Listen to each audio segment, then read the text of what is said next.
Alright, so in this video, Cliff explains the doubts that he has about God. So let's watch this clip, and towards the end, I want to talk to you about what you can do in order to deal with that doubt that you have.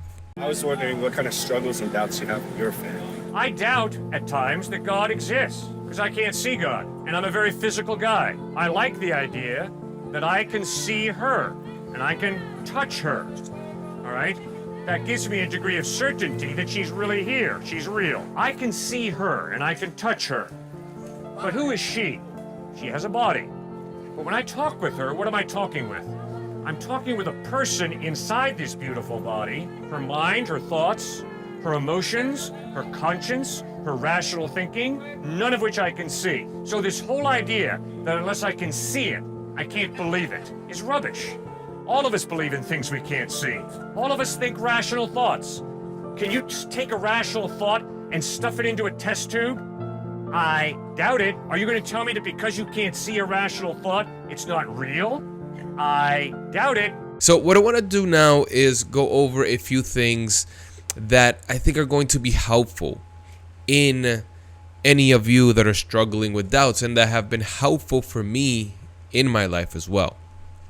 And first, I want to talk to you about the actual danger of doubt. Because here's the thing. There's a difference. Doubting is not unbelief. But doubt can lead you to unbelief. Okay? So Hebrews 3:12 says, "See to it, brothers and sisters, that none of you has a sinful, unbelieving heart that turns away from the living God." Right? So the author here, he's reflecting on the Israelites' rebellion during the wilderness, right? This was the time when Moses had taken them out of Egypt, if you remember. And there are plenty of times where God has to wrestle with them, right? There are many signs and wonders that he performs, and there are many times that they still doubt him, even though they've seen all of these miracles, to the point where there's a time where Moses goes up a mountain and they haven't heard from him for a bit, and they freaking build calves and they start worshiping those calves, right? They built for themselves those gods that were in Egypt that they had sworn to have left behind, right? So in those times, like he is saying here, don't let your doubt turn into unbelief. And that is a warning that the Bible gives us. Another interesting thing is that doubt can actually lead you to grow. It can lead to growth, because when you settle those doubts, obviously now you are more aware of God.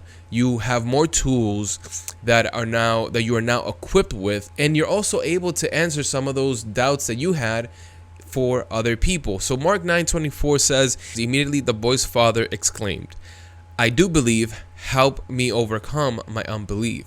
So this was a father that brings this demon-possessed boy, his son, to Jesus, and he's seeking healing, right? And he expresses both belief and doubt.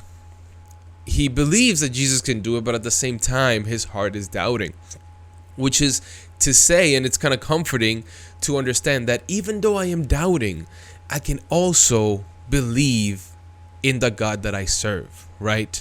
And that's not to say that I just dwell within this doubt. Obviously, we're going to want to address it, but just because you doubt, it doesn't mean that you've lost your faith, that you no longer believe in God.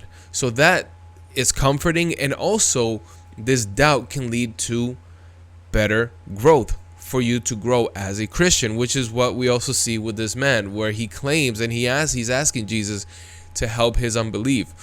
Which brings me to my next point here, is that God is patient when we doubt, right? Doubt is a natural part of being a Christian. It's going to happen. We see it all throughout the Bible. We see it in people like Gideon, for example, where he throws, the fleece on the ground, and he's like, if make it wet, he tells God to make the fleece dry, right? All of these things that he asks about God during this doubtful time in his life. And the thing about it is, the cool thing is that God is gracious, and he provides those signs of affirmation for Gideon. If you remember, doubting Thomas as well, right? He says, I'm not going to believe that Jesus has risen unless I touch his wounds. And yes, Jesus rebukes him, but at the same time, he also meets him where he is, and he allows him to physically touch him. So what we can conclude from these examples is that when we doubt, God understands that these times will come, and he's also going to meet us where we are at. And lastly, when you doubt, do not flee from God, but instead seek him. Jeremiah 29:13 says, you will seek me and find me when you seek with all your heart, right? That is a promise from the Lord. Seek him with all your heart, and you will find him. Those doubts that you have, he will quiet them as long as you seek him with an open heart. So, what have we learned today?